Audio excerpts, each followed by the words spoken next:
All right, hello everybody. I'll be reading from my book, A Patriot's Journey, Forging Hope. This is Volume 1. I am Joshua Dickey. Today is going to be about just finding change. Everybody can use change, change doesn't always mean it's bad. Sometimes it just means you're just improving upon things, and since nobody's perfect, there should always be something you're willing to work on, and you should always be trying to better yourself, either going back to school or maybe just helping other people, facilitating their change and mentoring, say, mentoring kids or um, getting more involved in your community. Uh, because each thing you do inspires somebody else to want to create change. So that's one thing that I really want to do as well, is besides reaching out and helping out veterans and trying to decrease this number of 22 a day for veteran suicide. Um, I also want to get more involved in the community to help people that have traumatic experiences, because even though I'm a veteran, traumatic is traumatic. It doesn't really matter military or not. It all stems from the same thing: extreme fear in something, and it's the steps to getting back yourself or who you are, or find that confidence once again. It'll be the same in everybody, so it really doesn't matter what you did, and it just matters, the work that you're going to put into trying to get better. So one of the first poems I'm going to read today is called Change It. And it says, I thought of a few things that I would like to change. Before I knew it was my thoughts filled up this page. I never had to ask my parents what their fight was about. In front of me and other family members, they did scream and shout. I promised myself I wouldn't do things that way. I am a liar and verbally abuse my family with the things I say. I only have girls and supposed to be teaching them how men act. Instead, they find someone like me. I'd hate them. That's a fact. They need someone that is caring, loving, and sweet. Someone who can take pressure and doesn't mind the heat. I know that I'm changing and that it isn't sad. I just hope there's a little better than bad. My laughter, happiness, and fun all went away, which is why my wife and kids have no happiness, they say. Life has become just a giant pain, but I am not sore. I'm going through depression, struggling to open the door. If one of my little children asks you to come play, just open your big mouth, remove your foot, and say okay. Like I said, not all change is bad. Um, you should always want to do better in life, um, because the better that you do and the better examples that you show your children, that they are actually going to want to, better their lives as well. So, you know, they're not going to be happy with subpar living if you're providing a decent life for them. They're going to want to work hard and provide that life too. So that's the change that you're trying to implement: is work hard, be proud of what you have, and don't compare yourself to other people.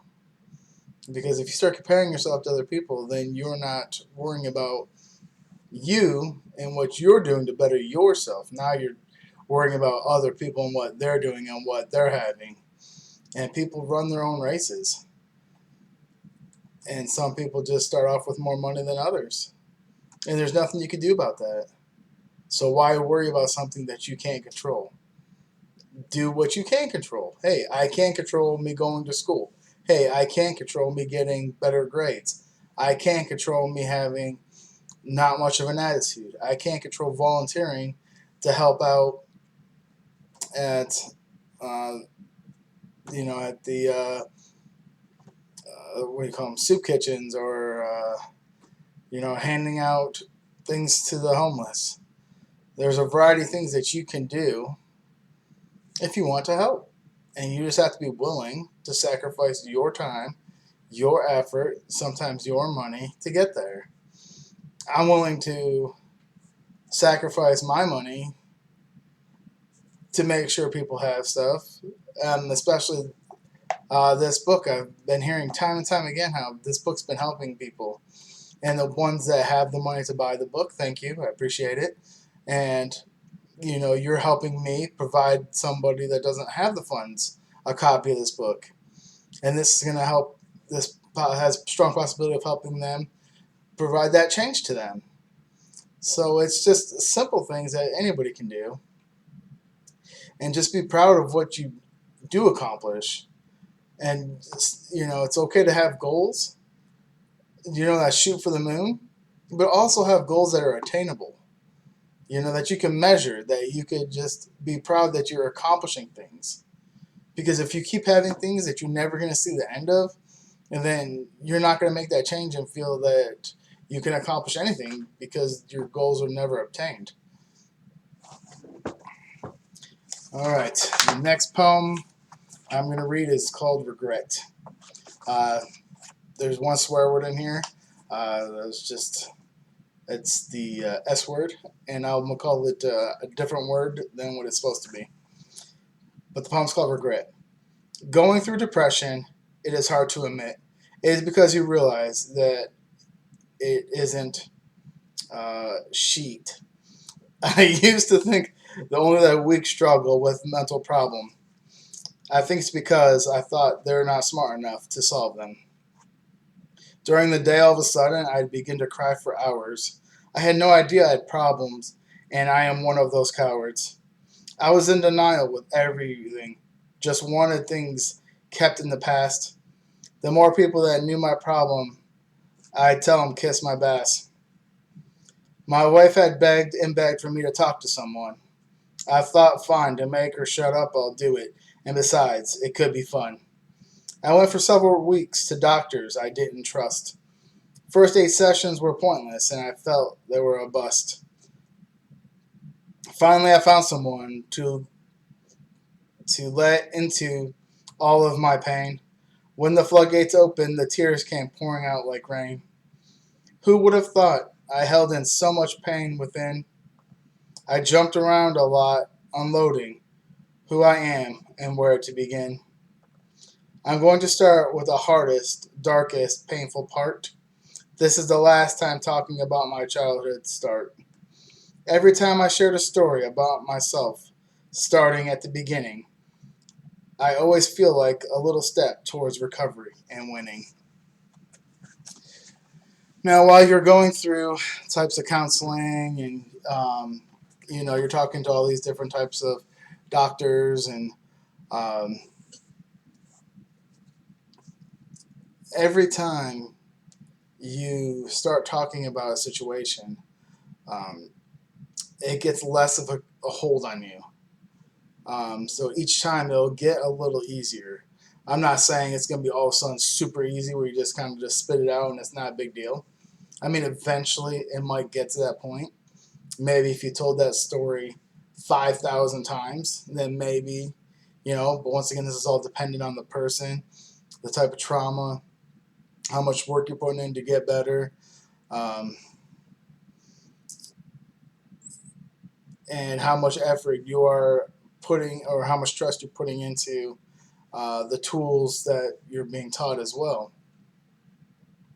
Um, but I remember when I first trusted my first doctor, because I used to just play mental games with doctors just to kind of see who's smarter. Um, it's just because I just didn't trust them. It's not that they weren't untrustworthy people, but it's just like you don't. I mean, when I say they don't understand my experiences, they really didn't. They weren't combat vets. They don't understand what it's like to be shot at. They don't understand what it's like to be blown up. They don't understand what it's like to, have one of your friends die, in that type of combat situation. They may have had a friends die committing suicide, then yes, they can relate to you in that. But these other topics, they might say, oh, well, I know a guy. It's a lot different knowing a guy than being out on the battlefield and watching somebody die firsthand. Big difference.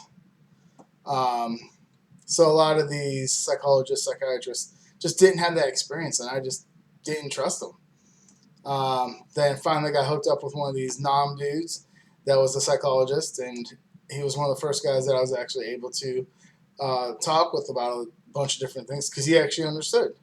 He was a Nam, and he would actually give me some of his personal experiences as well, which actually helped because then it kind of made it more comfortable thinking, for me thinking, man, I'm not, the only one feeling this right now and this type of tension and rage and, disappointed in myself and disappointed in just the things that happened. And, um, but I noticed the first couple of times I would tell him my story and the event that took place that night, and I just break down every single time.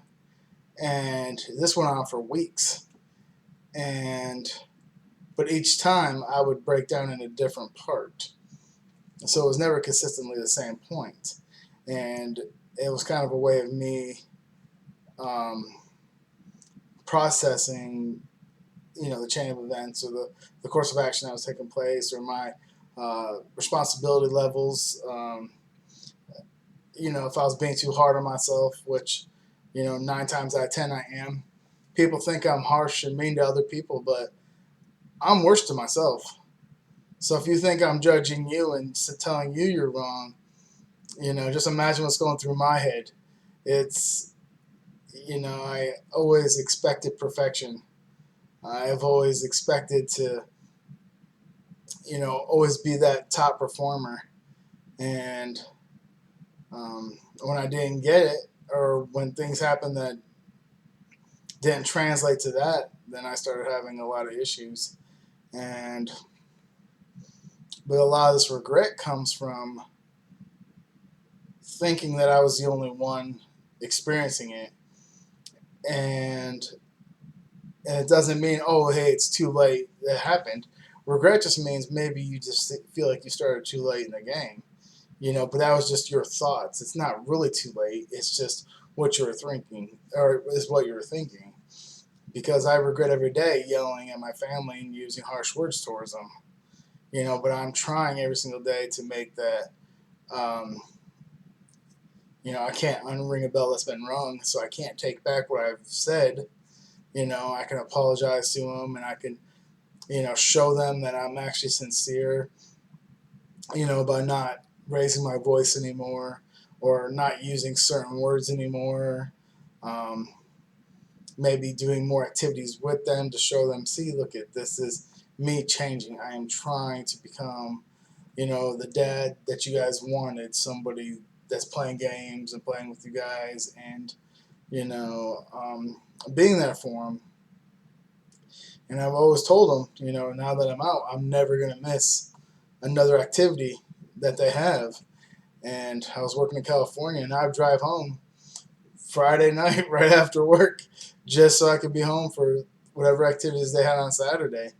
I'd get home at 2, 3 in the morning, 8-hour drive after working a 10-hour day. But I told them I wasn't going to miss anything anymore. So I had to be, accountable for what I said. I had to be trustworthy in my actions. If I told them something, they were going to, and I didn't do it, then they're not going to trust. I'm not going to be very trustworthy in their eyes. So that change wasn't going to happen as far as they saw it. Um, but so don't ever think it's too late. It's never too late. Even if you started today wanting to change, it is never too late. Make that change today. Just make that commitment to yourself. Tell yourself that you're going to commit to being a better person, or you're going to commit to wanting to do this or that or the other thing. Make a goal. Make it measurable, so that way you can maybe reach a goal daily, but then you have a monthly goal that you're going to try to reach. That's a little more difficult. And once again, I'm always here if you guys want to talk or email me. Once again, forginghoppoetry@gmail. Write me, and I keep things to myself. So If you need help, just let me know. Thanks for your time.